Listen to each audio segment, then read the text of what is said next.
दोस्तों, अमेरिकी रणनीतिकारों को अब से पहले आपने इतना हताश, इतना हारा हुआ कभी नहीं देखा होगा। आज वो खुद अपने आप से ये क्वेश्चन कर रहे हैं कि आखिरकार अमेरिका इतना ज्यादा गलत कैसे हो सकता है, और ये बात सही भी है। और इसका कारण क्या है वो तो मैं आपको बताऊंगा ही। पहले आप जरा स्क्रीन पर ये वीडियो देखिए, और नो डाउट ये वीडियो एक बार फिर से चाइना से ही निकल कर आ रही है। इसमें से जो पीछे वाला फाइटर जेट है ये J-20 स्टेल्थ फाइटर जेट है, और उसके आगे जो है वो उससे भी साइज में कम से कम 3-4 गुना बड़ा एक और ऑब्जेक्ट उड़ता दिखाई दे रहा है, जो कि एक स्टेल्थ वेपन ही है। और ये है चाइना का S-20 सीरीज का स्टेल्थ बम्बरसक, यानी कि जैसे अमेरिका के पास B-2 स्टेल्थ बॉम्बर है ना, अब कुछ ऐसा ही चीन भी बना के रेडी कर चुका है। लेकिन दोस्तों, उससे पहले अगर अभी तक आपने इस चैनल को सब्सक्राइब नहीं किया है तो आपसे विनम्र निवेदन है कि आप इस चैनल को सब्सक्राइब कर नोटिफिकेशन बेल को ऑन कर लीजिए और वीडियो को लाइक कर दीजिए। चलिए हम वीडियो में वापस आते हैं। यानी कि अभी तक तो ये लोग मात्र स्टेल्थ लड़ाकू विमान पूरी दुनिया को बता रहे थे, लेकिन अब इन्होंने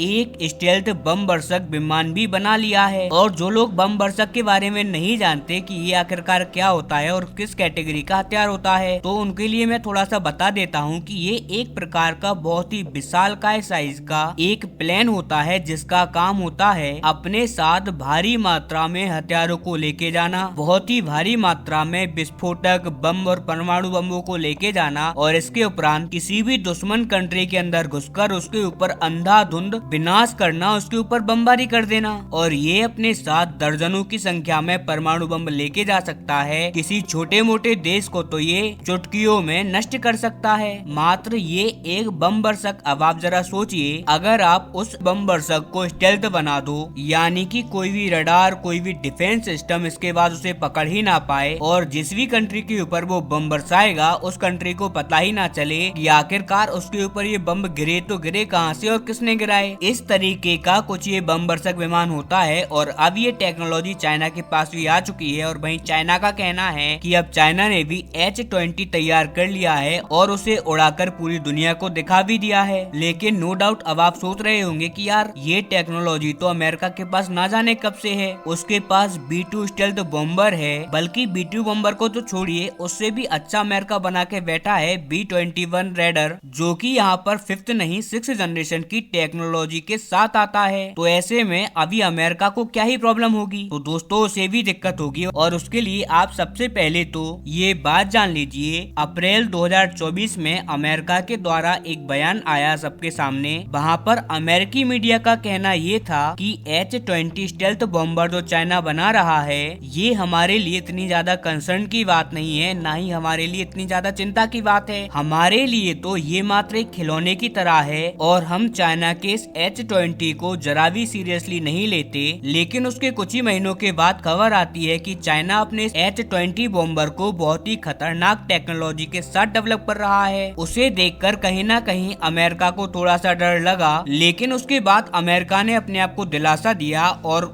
अपने आप को समझाते हुए कहा, और एक आर्टिकल पब्लिश करवाया मिलिट्री वॉच मैगजीन में, जो कि अमेरिकी सेना की थोड़ी क्लोज मानी जाती है। उन्होंने कहा कि अमेरिकी रक्षा मंत्रालय यानी कि पेंटागन H-20 को अभी इतना ज्यादा खतरनाक नहीं मान रहा अमेरिका के लिहाज से। और उसके लिए उन्होंने एक बात बोली कि अभी चाइना इसे बनाने में 2030 तक का टाइम ले लेगा, और 2030 से पहले चाइना इसे उड़ा ही नहीं सकता। यहाँ पर इनका बोलना ये है कि चाइना अभी इसे 2030 से पहले बना नहीं पाएगा। इसका पूरा प्रारूप देने में चाइना को 2030 तक का टाइम लग जाएगा, और उस टाइम तक तो अमेरिका ना जाने क्या कर देगा और कितना ही आगे निकल जाएगा। लेकिन मात्र 2 हफ्तों के अंदर ही चीन ने इनका भ्रम तोड़ दिया और इसे 2030 नहीं 2025 के पहले हफ्ते में ही उड़ाकर दिखा भी दिया। और इसी वजह से ये अमेरिका के लिए किसी सदमे से कम नहीं है। अमेरिका समझ नहीं पा रहा है कि आखिरकार इसे देखकर उसे क्या रिएक्शन देना चाहिए। अमेरिका के डिफेंस सर्कल में इस टाइम पर हंगामा मचा हुआ है कि आखिरकार चीन और क्या क्या सरप्राइज उसको देने वाला है। और इस टाइम पर अमेरिकी सरकार और अमेरिकी रक्षा मंत्रालय, जो कि पेंटागन है, उससे जुड़े हुए जो सलाहकार हैं, वो इस बात को आंक रहे हैं कि कहीं स्टेल्थ टेक्नोलॉजी में अमेरिका से आगे चाइना निकल तो नहीं गया। इस बात को लेकर काफी चर्चाएं हो रही हैं, क्योंकि अगर ऐसा हो जाता है, चाइना उनसे आगे निकल जाता है, तो ये अमेरिका के लिए बहुत ही ज्यादा शर्मनाक बात होगी। न केवल अमेरिका के लिए बल्कि उसकी पूरी डिफेंस इंडस्ट्री के लिए ये बहुत बड़ी हार होगी। इसके अलावा